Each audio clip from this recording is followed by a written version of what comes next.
내가 가고 있는 이 길은 한 번도 가지 않은 길. 오늘 하루하루 순간도 다시는 오지 않을 시간. 우리를 살리시는 그 사랑, 주님의 빛을 따라서 오늘도 우린 걸어가네 생명의 길을. 네, 오늘 말씀은 하나님의 뜻이라는 제목으로 말씀을 증거하겠습니다. 본문 말씀은 데살로니가전서 5장 16절에서 18절 말씀입니다. 항상 기뻐하라, 쉬지 말고 기도하라, 범사에 감사하라. 이것이 그리스도 예수 안에서 너희를 향하신 하나님의 뜻이니라. 아멘.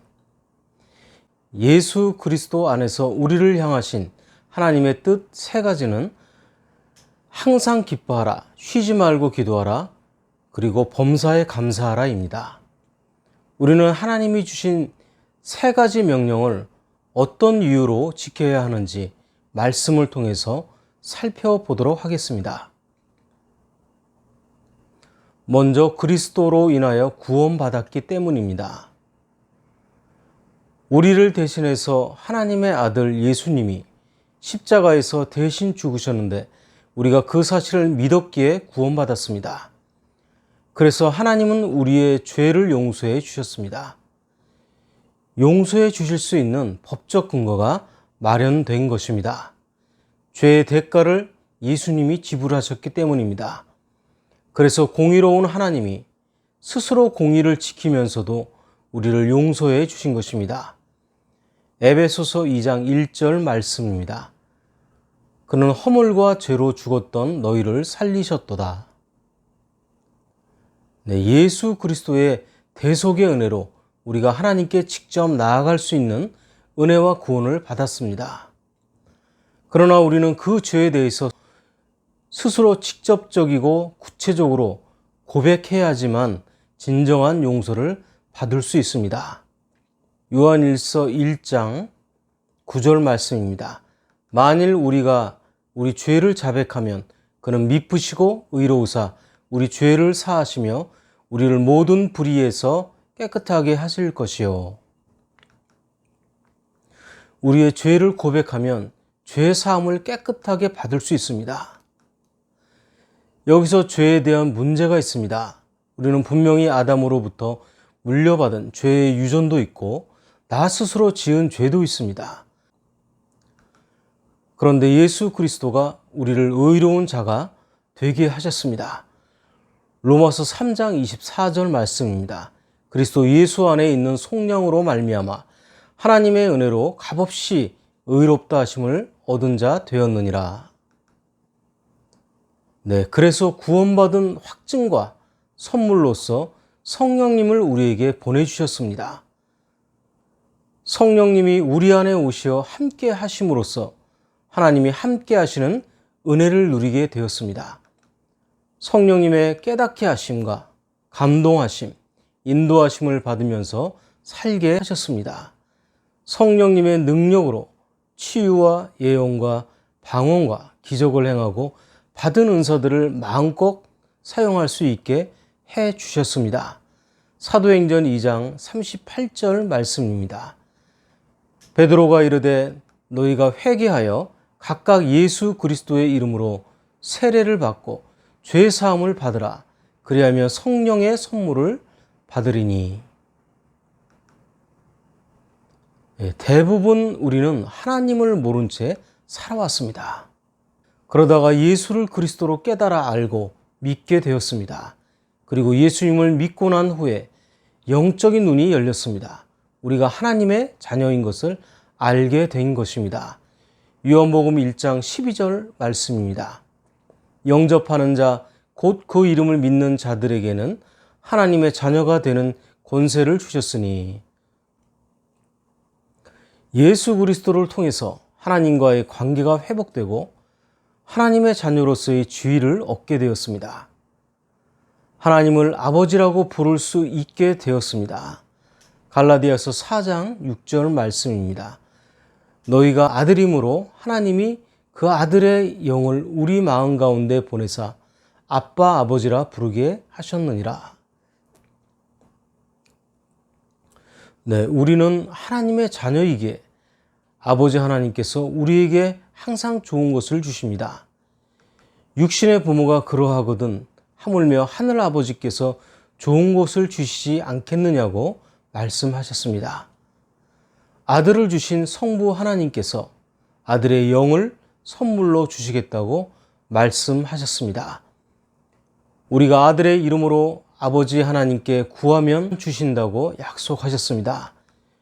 요한복음 16장 23절 말씀입니다. 그날에는 너희가 아무것도 내게 묻지 아니하리라. 내가 진실로 진실로 너희에게 이르노니 너희가 무엇이든지 아버지께 구하는 것을 내 이름으로 주시리라. 즉 성도들은 예수 그리스도의 이름으로 하나님께 기도하며 또한 그의 이름으로 기도 응답을 받는다는 것입니다. 또한 세상에 사는 동안 마귀와의 영적 싸움에서 승리하게 해주십니다. 우리 자신의 힘으로는 영적 세계에서 우리보다 능력이 더 나은 귀신을 이길 수가 없습니다. 그러나 예수님의 이름으로 마귀를 대적할 때 물리칠 수 있습니다. 왜냐하면 예수님의 권능 앞에서 사탄이나 귀신이나 무릎을 꿇을 수밖에 없기 때문입니다. 마가복음 16장 17절 말씀입니다. 믿는 자들에게는 이런 표적이 따르리니 곧 그들이 내 이름으로 귀신을 쫓아내며 새 방언을 말하며. 여기에는 반드시 기도가 필요합니다. 그래서 구원받은 자들의 신앙생활의 기본 요소 중 하나가 쉬지 말고 기도하는 것입니다. 환난 중에도 기뻐할 수 있는 방법은 기도하는 것입니다. 여기서 쉬지 말고 기도하라는 것은 24시간을 매일 밤낮 기도하라는 것이 아닙니다. 또한 세속적인 일을 다 제쳐두고 수도원이나 기도원에서 기도하라는 것도 아닙니다. 이것은 규칙적으로 쉬지 말고 깨어 기도하라는 것입니다. 쉬지 않고 규칙적으로 기도할 때 우리는 기뻐할 수 있는 것입니다. 구약 성서의 하박국 선지자는 당대 이스라엘의 어려운 처지를 비관했습니다. 외세의 침략으로 고통받고 두려움 가운데 있을 때 그는 괴롭고 우울했습니다. 그런데 그가 기도하는 가운데 하나님을 만나고 구원의 기쁨을 체험한 후에 이렇게 노래합니다. 하박국 3장 17절에서 18절 말씀입니다.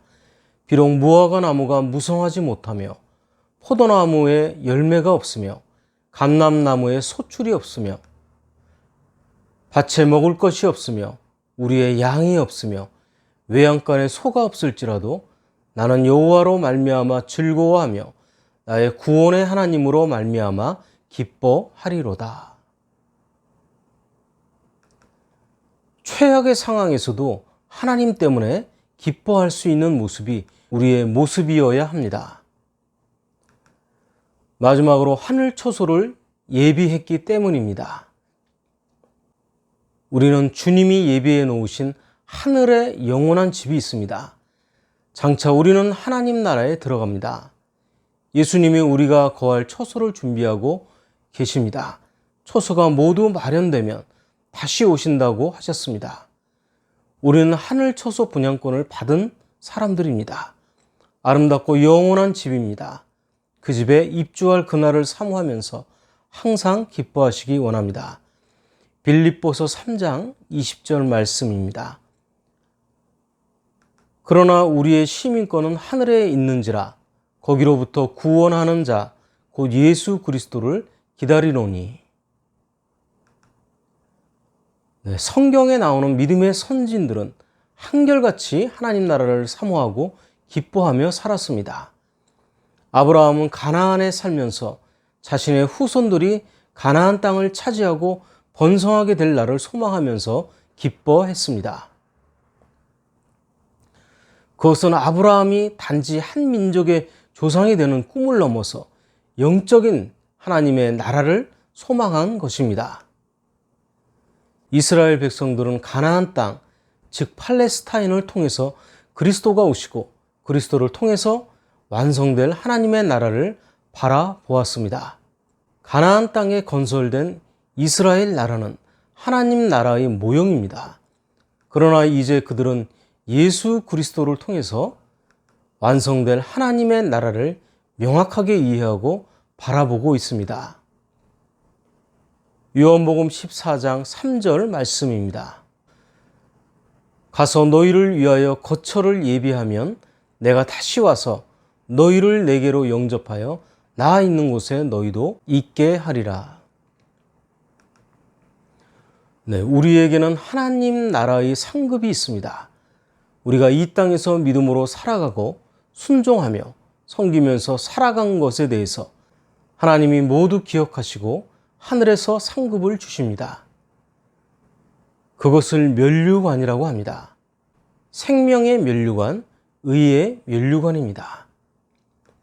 이 땅에서 주님께 드리고 다른 사람과 나누고 섬기다가 자신을 위해서는 풍족하게 사용하지 못했다면 하늘에서 받을 상급이 클 것입니다. 그래서 우리는 하늘의 상급을 더욱더 기뻐해야 합니다. 디모데후서 4장 8절 말씀입니다. 이제후로는 나를 위하여 의의 면류관이 예비되었으므로 주 곧 의로우신 재판장이 그날에 내게 주실 것이며 내게만 아니라 주의 나타나심을 사모하는 모든 자에게 도니라. 네, 이 땅의 삶은 면류관을 받기 위한 믿음의 인내와 헌신과 투쟁의 연속입니다. 고난과 시련이라는 연단의 과정을 지나서 더욱 단단한 축복을 받고 누리고 지키게 되는 것입니다. 야고보서 1장 12절 말씀입니다. 시험을 참는 자는 복이 있나니 이는 시련을 견디어낸 자가 주께서 자기를 사랑하는 자들에게 약속하신 생명의 면류관을 얻을 것이기 때문이라. 네, 이 면류관 때문에 예수님은 사람과 사람 사이를 소통하십니다. 또한 하늘과 땅을 연결합니다. 그리고 하나님과 사람 사이를 소통시키십니다. 요한복음 15장 10절에서 11절 말씀입니다. 내가 아버지의 계명을 지켜 그의 사랑 안에 거하는 것 같이 너희도 내 계명을 지키면 내 사랑 안에 거하리라. 내가 이것을 너희에게 이름은 내 기쁨이 너희 안에 있어 너희 기쁨을 충만하게 하려 함이라. 예수님은 나로 말미암지 않고는 아버지께로 올 자가 없다고 말씀하셨습니다. 하나님을 모르는 인생에 행복할 수 없습니다. 예수를 통하지 않고는 기쁨을 얻지 못합니다. 담을 쌓고 사는 사람은 기쁨이 없습니다. 하나님과 담 쌓고 살면 속이 썩어 들어갑니다. 그러므로 하나님과 소통해야 합니다. 서로 통하지 않으면 기쁨이 없습니다. 기쁨이란 말은 기가 뿜어져 나오는 것을 말합니다. 샘물이 물구멍에서 솟아나듯이 기쁨은 예수 그리스도라는 소통에서 나오게 됩니다. 소통하지 않고 소탕하려 할 때 인간관계는 무너져 갑니다. 소통은 대화하겠다는 의지이고 소탕은 누르겠다는 의지입니다. 소통은 져도 된다는 겸손이고 소탕은 반드시 이겨야 한다는 독단입니다. 소통은 넓은 길로 인도하지만 소탕은 막다른 길로 몰아갑니다. 소통은 나도 보이고 너도 보이는 세계이지만 소탕은 나만 보이고 너는 안 보이는 세계입니다. 소통은 내 탓이라는 반성이자 나도 변하겠다는 마음이고 소탕은 내 탓이라는 지적이자 너만 변해야 한다는 아집입니다. 소통은 같이 살자는 상생이고 소탕은 나만 살자는 독선입니다. 소통은 공감의 비타민을, 소탕은 불통의 독약을 줍니다. 소통은 흐르는 물같이 생명을 살리고 소탕은 고인물같이 생명을 죽입니다. 소통은 낮아지려는 섬김이고 소탕은 높아지려는 교만입니다.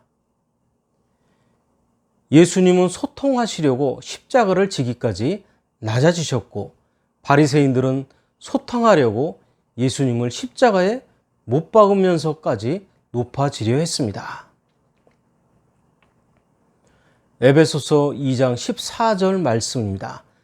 그는 우리의 화평이신지라 둘로 하나를 만드사 원수된 것 곧 중간에 막힌 담을 자기 육체로 하시고. 말씀을 정리합니다. 우리가 항상 기뻐하고 쉬지 말고 기도하며 범사에 감사해야 하는 이유는 이 모든 것이 우리를 향한 하나님의 뜻이기 때문입니다. 우리는 그리스도로 인하여 구원받았습니다. 그리고 그리스도가 우리를 위하여 하늘 처소를 예비하셨습니다. 때문에 이 세상에서 기쁨으로 기도하며 감사하며 살다가 하늘 처소에 이르시기를 예수 그리스도 이름으로 축원합니다. 오늘 말씀은 성부와 성자와 성령의 이름으로 말씀드렸습니다. 나는 주님의 제자 낙심하지 않으며 절망 속에서도 실망하지 않으며